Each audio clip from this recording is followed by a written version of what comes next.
2020년 6월 4일 선고 2015-2-39996 판결 사건명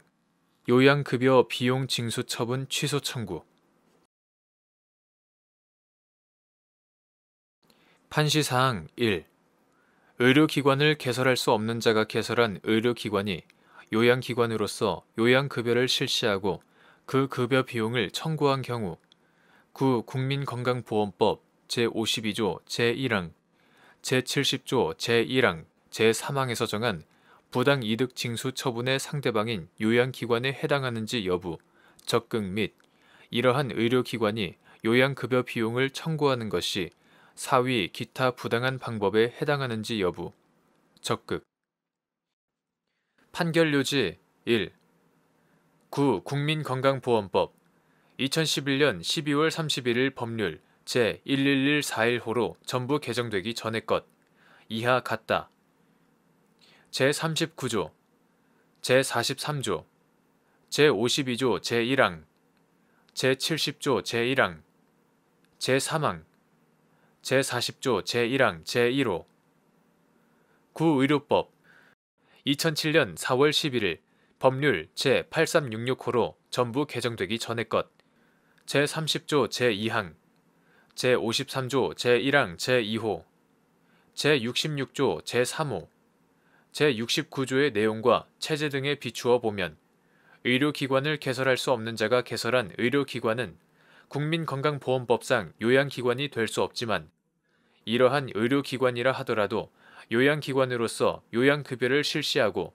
그 급여 비용을 청구한 이상 구 국민건강보험법 제52조 제1항에서 정한 부당이득 징수 처분의 상대방인 요양기관에 해당하고 이러한 의료기관이 요양급여 비용을 청구하는 것은 사위 기타 부당한 방법에 해당한다. 판시사항 2. 구 국민건강보험법 제52조 제1항이 정한 부당이득 징수가 재량행위인지 여부, 적극. 의료기관의 개설 명의인을 상대로 요양급여 비용을 징수할 때 고려할 사항 및 이러한 사정을 고려하지 않고 의료기관의 개설 명의인을 상대로 요양급여 비용 전액을 징수하는 경우 재량권을 일탈 남용한 때에 해당하는지 여부, 원칙적 적극. 판결요지 2. 구 국민건강보험법 2011년 12월 31일 법률 제111415로 전부 개정되기 전의 것 이하 같다. 제52조 제1항은 공단은 사위 기타 부당한 방법으로 보험급여를 받은 자 또는 보험급여 비용을 받은 요양기관에 대하여 그 급여 또는 급여 비용에 상당하는 금액의 전부 또는 일부를 징수한다 라고 규정하여 문헌상 일부 징수가 가능함을 명시하고 있다. 위 조항은 요양기관이 부당한 방법으로 급여 비용을 지급 청구하는 것을 방지함으로써 바람직한 급여 체계의 유지를 통한 건강보험 및 의료급여 재정의 건전성을 확보하려는 데 입법 취지가 있다. 그러나 요양기관으로서는 부당이득 징수로 인하여 이미 실시한 요양급여에 대하여 그 비용을 상환받지 못하는 결과가 되므로 침익적 성격이 크다. 한편 구의료법 2007년 4월 11일 법률 제8366호로 전부 개정되기 전의 것 이하 같다. 제30조 제2항이 금지하는 비의료인의 의료기관 개설 행위는 비의료인이 의료기관의 시설 및 인력의 충원, 관리, 개설 신고, 의료업의 시행, 필요한 자금의 조달, 운영 성과의 귀속 등을 주도적으로 처리하는 것을 의미한다. 즉, 의료인인 개설 명의인은 개설자에게 자신의 명의를 제공할 뿐 의료기관의 개설과 운영에 관여하지 않으며 그에게 고용되어 근로 제공의 대가를 받을 뿐 의료기관 운영에 따른 손익이 그대로 귀속되지도 않는다. 이 점을 반영하여 구의료법은 제30조 제2항 위반 행위의 주체인 비의료인 개설자는 5년 이하의 징역 또는 2천만 원 이하의 벌금에 처하도록 규정한 반면 의료인인 개설 명의인은 제69조에서 의료기관의 개설자가 될 수 없는 자에게 고용되어 의료행위를 한 자로서 300만 원 이하의 벌금에 처하도록 규정하고 있다. 이상에서 살펴본 위 각법 규정의 내용, 체제와 입법 취지, 부당이득 징수의 법적 성질 등을 고려할 때 국민건강보험법 제52조 제1항이 정한 부당이득 징수는 재량행위라고 보는 것이 옳다. 그리고 요양기관이 실시한 요양급여 내용과 요양급여 비용의 액수, 의료기관 개설, 운영 과정에서의 개설 명의인의 역할과 불법성의 정도, 의료기관 운영 성과의 귀속 여부와 개설 명의인이 얻은 이익의 정도, 그 밖에 조사에 대한 협조 여부 등의 사정을 고려하지 않고 의료기관의 개설 명의인을 상대로 요양급여 비용 전액을 징수하는 것은 다른 특별한 사정이 없는 한 비례의 원칙에 위배된 것으로 재량권을 일탈, 남용한 때에 해당한다고 볼 수 있다.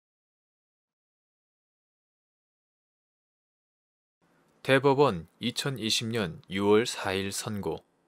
2020-2-32012 판결 사건명 호봉 재획정 거부 처분 취소 판시사항 공무원 보수 규정 제8조 제2항 별표 16 일반직 공무원 등의 경력 환산율표 제2호 남옥 7에서 정한 상근이 1일 8시간, 일주 40시간을 근무하는 이른바 풀타임만을 의미하는지 여부 소극 판결요지 법 해석의 방법에 관한 법리에 비추어 국가공무원법 제47조 제1항 공무원 보수규정 제8조 제2항 별표 15 별표 16 제2호 남옥 7 직업안정법 제4조의 4 제1항 제2항 직업안정법 시행규칙 제1조의 2 제1항 제2항 직업상담원 규정 2019년 1월 30일 고용노동부 훈령 제267호 직업상담원 운영 규정으로 전부 개정되기 전의 것 제2조 단시간 근로 직업상담원 규정 2018년 10월 11일 고용노동부 훈령 제251호로 폐지 제2조 제3조 직업상담원 운영규정 제2조 근로기준법 제2조 제9호 제18조 등의 내용과 체계 등을 살펴보면 공무원 보수규정 제8조 제2항 별표 16 일반직 공무원 등의 경력 환산율표 제2호 남옥 7에서 정한 상근이란 해당 사업장의 취업규칙 등에서 정한 바에 따라 근무일마다 출근하여 일정한 시간을 규칙적으로 근무한 경우를 의미하는 것이고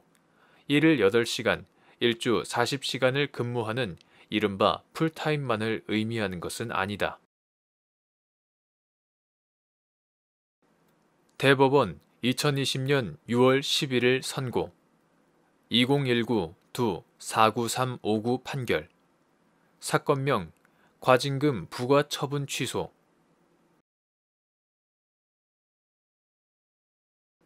판시사항 1. 폐기물관리법 시행규칙 제29조 제1항 제2호 마목에서 변경 허가 사항으로 정한 처분 용량의 변경에 소각시설의 증설 없이 단순히 소각시설의 가동시간을 늘리는 등의 방법으로 소각량을 늘리는 행위가 포함되는지 여부 소극 판결요지 1. 폐기물관리법 제25조 제1항 제2항 제3항 제11항 제27조 제2항 제10호 제65조 제14호 폐기물관리법 시행규칙 2018년 12월 31일 환경부령 제796호로 개정되기 전의 것 이하 시행규칙이라 한다. 제29조 제1항 제2호 마목의 규정 문헌과 내용, 체계 등을 관련 법리에 비추어 살펴보면 시행규칙 제29조 제1항 제2호 마목에서 변경 허가 사항으로 정한 처분 용량의 변경이란 폐기물 중간 처분업, 소각 전문의 경우 소각시설을 물리적으로 증설하는 경우를 의미하고 소각시설의 증설 없이 단순히 소각시설의 가동시간을 늘리는 등의 방법으로 소각량을 늘리는 행위는 이에 포함되지 않는다. 판시사항 2. 폐기물 중간 처분업체인 갑 주식회사가 소각시설을 허가받은 내용과 달리 설치하거나 증설한 후 허가받은 처분 능력의 100분의 30을 초과하여 폐기물을 과다 소각하였다는 이유로 한강유역환경청장으로부터 과징금 부과 처분을 받았는데, 갑 회사가 이를 취소해달라고 제기한 소송에서 한강유역환경청장이 갑 회사는 변경 허가를 받지 않은 채 소각시설을 무단 증설하여 과다 소각하였으므로 구 폐기물관리법 시행규칙 제29조 제1항 제2호 마목 등 위반에 해당한다고 주장하자, 갑 회사가 이는 허용되지 않는 처분 사유의 추가 변경에 해당한다고 주장한 사안에서 한강유역환경청장의 위 주장은 소송에서 새로운 처분 사유를 추가로 주장한 것이 아니라 처분서에 다소 불명확하게 기재하였던 당초 처분 사유를 좀 더 구체적으로 설명한 것이라고 한 사례. 판결 요지 2. 폐기물 중간처분업체인 갑 주식회사가 소각시설을 허가받은 내용과 달리 물리적으로 무단 증설하거나 물리적 증설 없이 이를 가동시간을 늘리는 등의 방법으로 허가받은 처분 능력의 100분의 30을 초과하여 폐기물을 과다 소각하였다는 이유로 한강유역환경청장으로부터 과징금 부과 처분을 받았는데, 갑 회사가 이를 취소하는 소를 제기하여 처분이 과중하므로 재량권 일탈 남용에 해당한다고만 주장하다가 소각시설의 물리적 증설 없이 과다 소각한 경우는 폐기물관리법 제25조 제11항 구 폐기물관리법 시행규칙 2018년 12월 31일 환경부령 제796호로 개정되기 전의 것 제29조 제1항 제2호 마목 위반에 해당하지 않는다는 주장을 제기한 데 대하여 한강유역환경청장이 첫 번째, 소각시설의 물리적 증설 없이 과다 소각한 경우도 위 법령 위반에 해당할 뿐만 아니라 두 번째, 갑 회사는 변경 허가를 받지 않은 채 소각시설을 무단 증설하여 과다 소각하였으므로 위 법령 위반에 해당한다고 주장하자, 갑 회사가 두 번째 주장은 허용되지 않는 처분 사유의 추가, 변경에 해당한다고 주장한 사안에서 한강유역환경청장이 위 처분을 하면서 처분서에 과다 소각이라고만 기재하였을 뿐 어떤 방법으로 과다 소각을 한 경우인지 구체적으로 기재하지는 않았으나 관련 수사 결과와 이에 따른 한강유역환경청장의 사전 통지 및 갑 회사가 제출한 의견서 내용 등을 종합하면 한강유역환경청장은 갑 회사가 소각시설을 허가받은 내용과 달리 설치하거나 증설하여 폐기물을 과다 소각함으로써 위 법령을 위반하였다는 점을 당초 처분 사유로 삼아 위 처분을 한 것이고, 갑 회사도 이러한 당초 처분 사유를 알면서도 이를 인정하고 처분 양정이 과중하다는 의견만을 제시하였을 뿐이며, 처분서에 위반 행위 방법을 구체적으로 기재하지 않았더라도 그에 불복하여 방어권을 행사하는 데 별다른 지장이 없었으므로 한강유역환경청장이 갑 회사의 소송상 주장에 대응하여 변론 과정에서 한 두 번째 주장은 소송에서 새로운 처분 사유를 추가로 주장한 것이 아니라 처분서에 다소 불명확하게 기재하였던 당초 처분 사유를 좀 더 구체적으로 설명한 것인데도 이와 달리 본 원심 판단에 법리 오해 등의 잘못이 있다고 한 사례. 대법원 2020년 6월 11일 선고 2020-2-34384 판결 사건명 공안버스 한정 면허기간 갱신 거부 처분 취소. 판시사항 여객자동차 운송사업의 한정면허를 신규로 발급하는 때 및 한정면허의 갱신 여부를 결정하는 때에 관계 법규 내에서 한정면허의 기준이 충족되었는지를 판단하는 것이 관할 행정청의 재량에 속하는지 여부. 적극 한정면허의 기준을 충족하였는지 여부를 심사한 시 도지사의 의사는 가능한 존중되어야 하는지 여부. 원칙적 적극 및 이에 대한 사법심사의 대상 및 판단 기준. 한정면허의 갱신 여부를 심사하는 과정에서 고려할 사항 및 시 도지사가 한정면허의 갱신 여부를 심사할 때 한정면허 갱신 신청자가 거부 처분으로 입게 되는 불이익의 내용과 정도 등을 전혀 비교 형량하지 않았거나 비교 형량의 고려 대상에 포함해야 할 사항을 누락한 경우 또는 비교 형량을 하였으나 정당성, 객관성이 결여된 경우 한정면허의 갱신에 관한 거부 처분이 위법한지 여부. 적극. 판결 요지. 여객자동차 운수사업법 제4조 제1항 단서 및 제2항 제3항 여객자동차 운수사업법 시행규칙 제17조 제1항 제1호 가목 1 제5항 및 제6항을 종합하면 여객자동차 운송사업의 한정면허는 특정인에게 권리나 이익을 부여하는 수익적 행정행위로서 교통수요, 운송업체의 수송 및 공급 능력 등에 관한 기술적, 전문적 판단이 필요하고 원활한 운송체계의 확보, 일반 공중의 교통 편의성 제공 등 운수행정을 통한 공익적 측면과 함께 관련 운송사업자들 사이의 이해관계 조정 등 사익적 측면을 고려하는 등 한목적성과 구체적 타당성을 확보하기 위한 적합한 기준에 따라야 하므로 그 범위 내에서는 법령이 특별히 규정한 바가 없으면 행정청이 재량을 보유하고 이는 한정면허가 기간 만료로 실효되어 갱신되는 경우에도 마찬가지이다. 따라서 한정면허가 신규로 발급되는 때는 물론이고 한정면허의 갱신 여부를 결정하는 때에도 관계 법규 내에서 한정면허의 기준이 충족되었는지를 판단하는 것은 관할 행정청의 재량에 속한다. 그러므로 시도지사가 한정면허의 기준을 충족하였는지 여부를 심사한 것이 객관적으로 합리적이지 않거나 타당하지 않다고 보이지 아니하는 한 그 의사는 가능한 존중되어야 하고 이에 대한 사법심사는 원칙적으로 재량권의 일탈이나 남용이 있는지 여부만을 대상으로 하며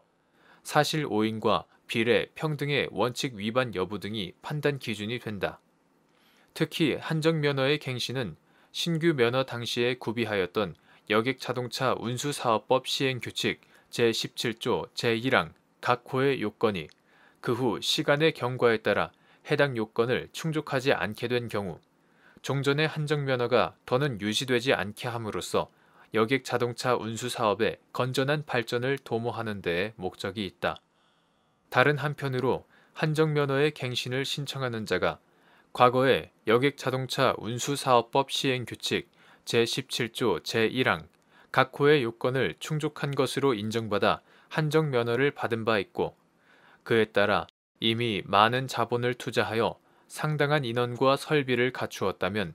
한정면허의 갱신 여부에 관하여 신규로 면허를 신청하는 경우보다 훨씬 중대한 이해관계를 갖는다. 따라서 이러한 사정은 한정면허의 내용, 그 경위와 목적, 종전 한정면허 당시와 비교한 사정 변경 여부 등과 함께 한정면허의 갱신 여부를 심사하는 과정에서 고려 대상에 포함되어야 한다. 만일 이와 달리 행정청인 시도지사가 한정면허의 갱신 여부를 심사할 때 한정면허의 갱신을 신청한 자가 거부 처분으로 입게 되는 불이익의 내용과 정도 등을 전혀 비교 형량하지 아니하였거나 비교 형량의 고려 대상에 마땅히 포함시켜야 할 사항을 누락한 경우 또는 비교 형량을 하였으나 정당성, 객관성이 결여된 경우에는 한정면허의 갱신에 관한 거부 처분은 재량권을 일탈 남용하여 위법하다고 할 수밖에 없다.